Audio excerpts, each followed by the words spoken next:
माँ भवानी जगत जननी जगदम्बा और छत्रपति शिवाजी महाराज दैवत पुरुष का आप सभी हिंदुस्तानियों पर, सभी भारतीयों पर आशीर्वाद बना रहे। आज मकर संक्रांति और काला आम पानीपत शौर्य दिवस। शौर्य दिवस क्या है? शौर्य दिवस 1761 में जो पानीपत में अहमद शाह अब्दाली और मराठाओं के बीच में जो युद्ध हुआ था, उसका एक भयंकर परिणाम भारत भूमि को देखना पड़ा था।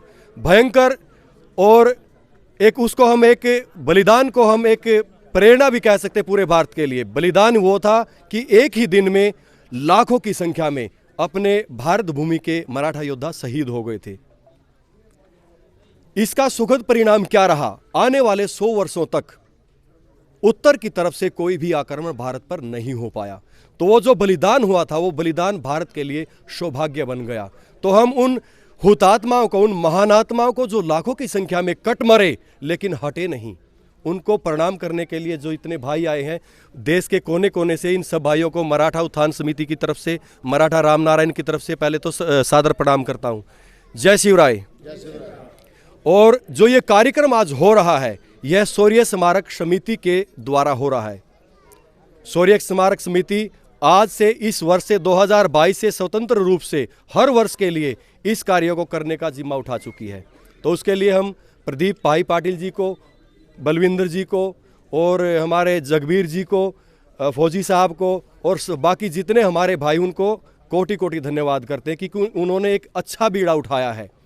ये कार्यक्रम हर वर्ष चलता रहे और हमारे आने वाली पीढ़ियों को ये मालूम हो सके कि 1761 में पानीपत में हुआ क्या था, और वो जो हुआ था उसके बाद भारत का जो नक्शा था वो कैसा हो गया। तो दोस्तों, आइए मिलते हैं जो ये कार्यक्रम करने वाले हैं और जिन्होंने अभी प्रतिज्ञा उठाई थी कि हर बार हम ये कार्यक्रम करेंगे। तो मिलते हैं प्रदीप पाटिल जी से, जो दिल्ली के रहने वाले हैं और बहुत बड़े समाज सेवी हैं। जय शिवराय। प्रदीप जी। जय शिवराय। आप सभी को मैं मकर संक्रांति, लोहड़ी और आज के शौर्य दिवस की शुभकामनाएं देता हूं। हमारा भारत देश 1761 में जरूर आज़ाद हुआ, लेकिन इसकी नींव 1761 के पानीपत के युद्ध में रची गई थी। मराठे युद्ध जरूर हार गए थे, लेकिन अब्दाली ये युद्ध मानसिक रूप से हार गया था, क्योंकि आपने जैसे बताया, ये युद्ध अगर वो जीत जाता तो यहाँ रह जाता। ये युद्ध जीतने के बाद ही वो वापस अफगानिस्तान गया था। मराठों ने अटक से लेकर कटक तक अपना भगवा झंडा फहराया था। छत्रपति शिवाजी महाराज ने हिंदवी स्वराज्य की स्थापना की थी। आप जानते हो ये अटक कहाँ पे है? अटक अफगानिस्तान और पाकिस्तान की बॉर्डर पे है। मराठों ने पेशावर, लाहौर और अटक तक झंडा अपना लहराया था। आज फिर दोबारा एक समय आ गया है पूरे हिंदुस्तान वासियों को एक भगवा झंड के नीचे आने के लिए, और इसकी शुरुआत हम इस पानीपत की पावन धरती से शुरू करेंगे और हम सब इसकी एक मसाल बनाएंगे और इसके हम एक सदस्य बनेंगे। छत्रपति शिवाजी महाराज ने जो भगवा झंडा अपनाया था, उसकी शुरुआत उन्होंने करी थी, लेकिन ये झंडा, ये कलर हमारे जो शहीद हुए उनका भी है और हमारे जो वारकरी संप्रदाय है उनका भी ये भगवा झंडा है। इसके लिए आज जो 1761 के युद्ध में मराठों का जिन्होंने साथ नहीं दिया, उनको उस टाइम पता नहीं था कि इसका अंजाम क्या होगा। बाद में पता चला उनको कि अगर हमने शायद मराठों का साथ दिया होता तो क्या होता।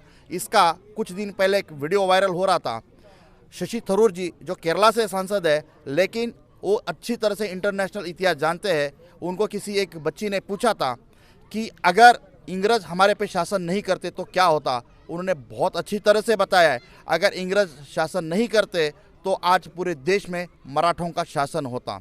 तो हम फिर एक बार सबको आपके चैनल के माध्यम से सबको बता देते हैं कि पूरा अखंड हिंदुस्तान भगवा में होने के लिए हम सारे एक साथ दोबारा आना चाहिए, कि इसका कोई अच्छा परिणाम होगा और पूरे देश में हमारा भगवा झंडा फहराएगा। ये शौर्य स्मारक समिति पानीपत ने इस साल से हमने शुरुआत किया है कि हर साल यहाँ पे शौर्य दिवस मनाया जाएगा। इस साल का प्रोग्राम बहुत बड़ा होने वाला था।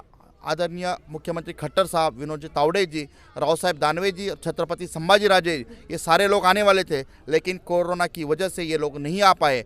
फिर भी पूरे देश से लगभग 12 से 13 राज्यों से, अलग अलग धर्मों से यहाँ पे लोग आए। उनका मैं स्मारक समिति की तरफ से बहुत बहुत स्वागत करता हूँ।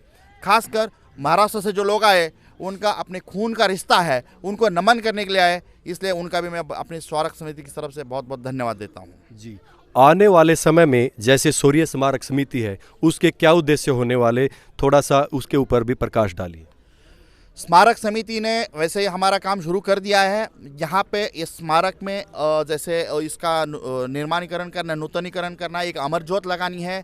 जो पानी का आपका दिख रहा है तालाब जैसा छोटा, उसमें जैसे हमारा दिल्ली में अक्षरधाम मंदिर है या हमारा सरदार वल्लभ भाई पटेल जी का स्टैचू है, उसी तरह एक छोटा सा 15 से 20 मिनट का मराठों का शौर्य का इतिहास है, उसके ऊपर लिखाएंगे और वो दिखाएंगे। ये दिखाना है, और मराठों का इतिहास सिर्फ मराठों तक सीमित ना रख के यहाँ के सारे लोगों के पास पहुंचाना है। हम अगले साल हर स्कूल में एक कंपटीशन लिखेंगे, और इसमें जैसे इस साल से भी हमने 15 स्कूलों से शुरू किया हुआ है, उनको हमने पारितोषिक देना था लेकिन वो कार्यक्रम नहीं हुआ, फिर भी हम उनके स्कूल में जाके पारितोषिक करेंगे।